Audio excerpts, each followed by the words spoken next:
আসসালামু আলাইকুম, মেঘলা ফ্যামিলি ব্লগে আপনাদের স্বাগতম। আজকে আমি চলে আসছি আমার দাদাকে আম গাছতলা আজকে করা আম নেব। আমি পাইরে আম নিয়ে আসছি, শুকনো একটা আমের আচার বানাবো। চলেন, বেশি নেব না, অল্প করে নেবো। দেখেন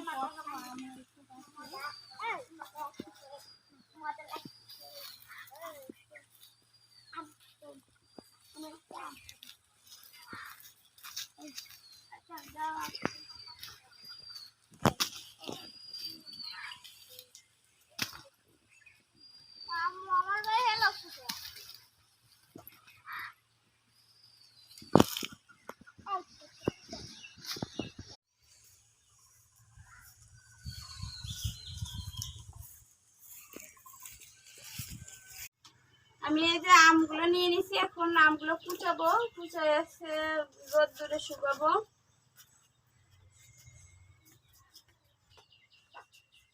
আমগুলো বতি হয়ে গেছে, আর কিছুদিন পরে এসে তাই কুচাবে।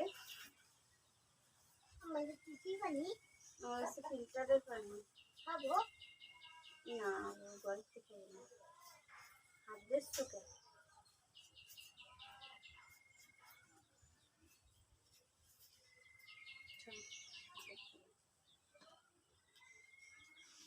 এই একটা পাকা আম, এই সরে দাঁড়া ওদের, এই পাকছে কিনা।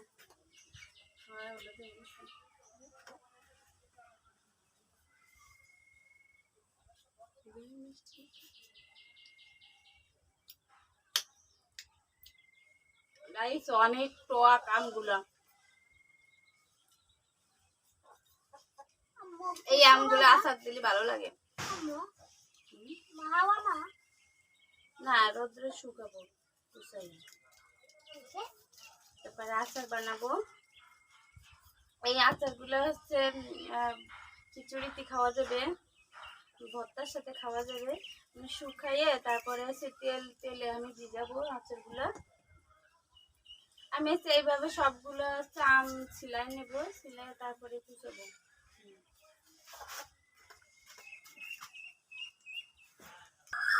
আমার আমগুলো মানে খোসা ছাড়ানো হয়ে গেছে। আমি এখন কুচাই নেব, কুচি কুচি করে কুচাই নেব।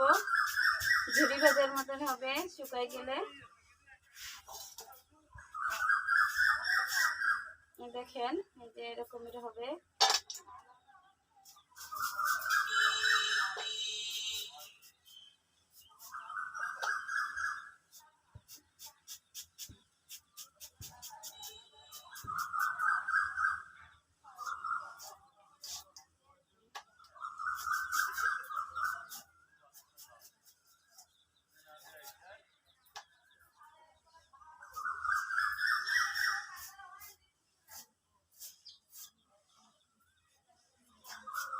আকাশে প্রচুর মেঘ হয়েছে।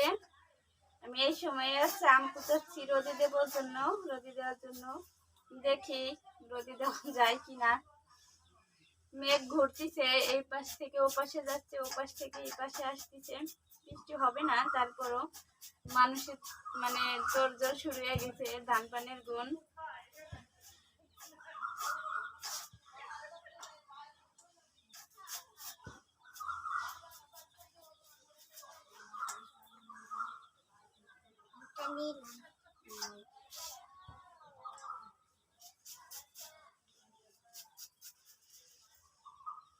আমগুলা প্রচুর আঁশ, এই আমগুলা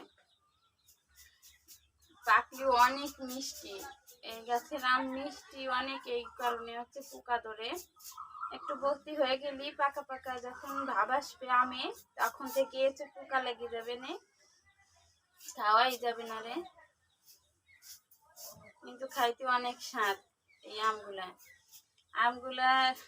আমি এই আমগুলার নাম দিয়েছি ডিম আম।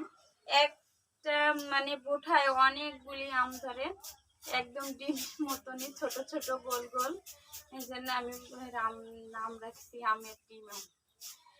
অনেক ঘ্রাণ, প্রচুর ঘ্রাণ এই আমগুলো, কাঁচা থেকেও ঘ্রাণ আর পাকলেও সেই রকমের ঘ্রাণ। আমি এইভাবে হচ্ছে সবগুলি আম কুচাই নেব, তারপরে আপনাদেরকে দেখাবো।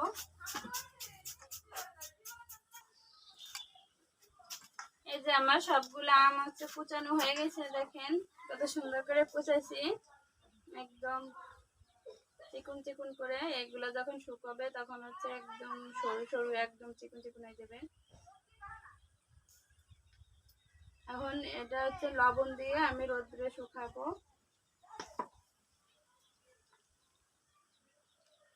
রোদ্রে শুকায় যখন আচার বানাবো তখন আপনাদেরকে দেখাবো।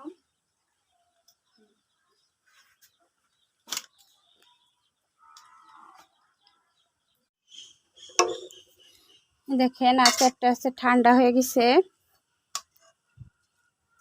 আমি এখন বয়ামে ভরে নেব। আচারের ভিতরে আমি হচ্ছে 250 গ্রাম তেল দিছি।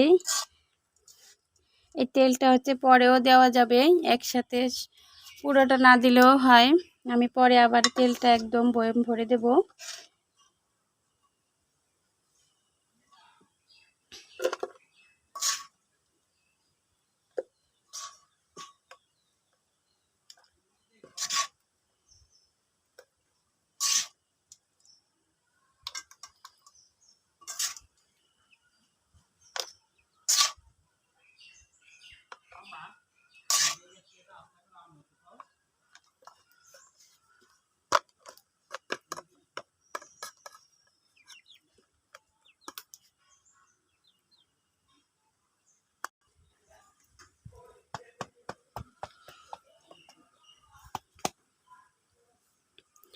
দেখেন কতটা সুন্দর দেখাচ্ছে। আপনাদের ভাইয়ের তো এটা অনেক পছন্দ, এই আমের আচারটা। আমি প্রত্যেকবারই হচ্ছে এরকমের আচার বানাই থুয়ে দিই। আমার 1 বছর হয়ে যায়, এই বছর থেকে ওই বছর পর্যন্ত আমার আম ওঠা পর্যন্ত আমার এই আচার হয়ে যাবে। আচারের তেলে আমি শুধু যখন তেল ফুরায় যায়, তেল শেষ হয়ে যায়, তখন হচ্ছে একটু তেল দিয়ে দিই, আবার তেলে দিয়ে তেলটা গরম করে দিয়ে দিলেই হয়ে যায়, কোনো ঝামেলা করা লাগে না। আর এর স্বাদ তো অতুলনা, খিচুড়ির সাথে খাইলে অনেক টেস্ট লাগে এই আচারটা।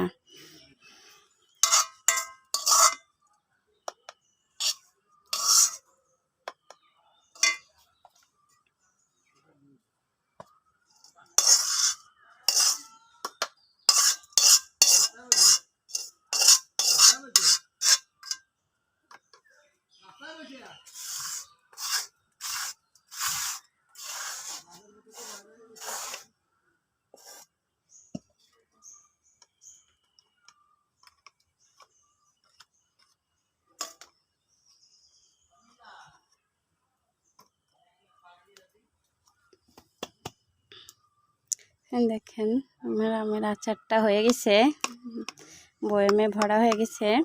এই যে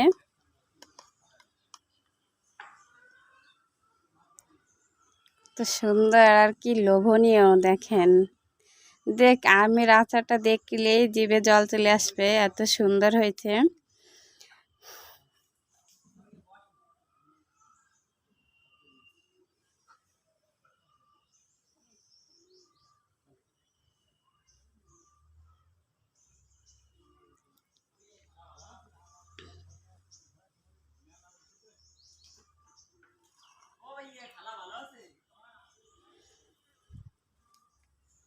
সুন্দর করে ভরা হয়ে গেছে।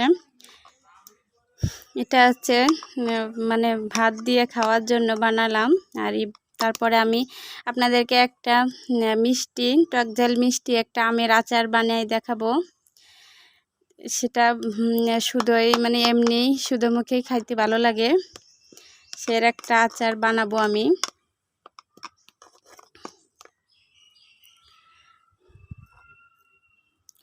আমার এই আচারের ভিডিওটা যদি আপনাদের কাছে ভালো লাগে, আমার চ্যানেলটাকে সাবস্ক্রাইব করে দেবেন, লাইক কমেন্ট শেয়ার করবেন। আপনারা সবাই সুস্থ থাকবেন, ভালো থাকবেন।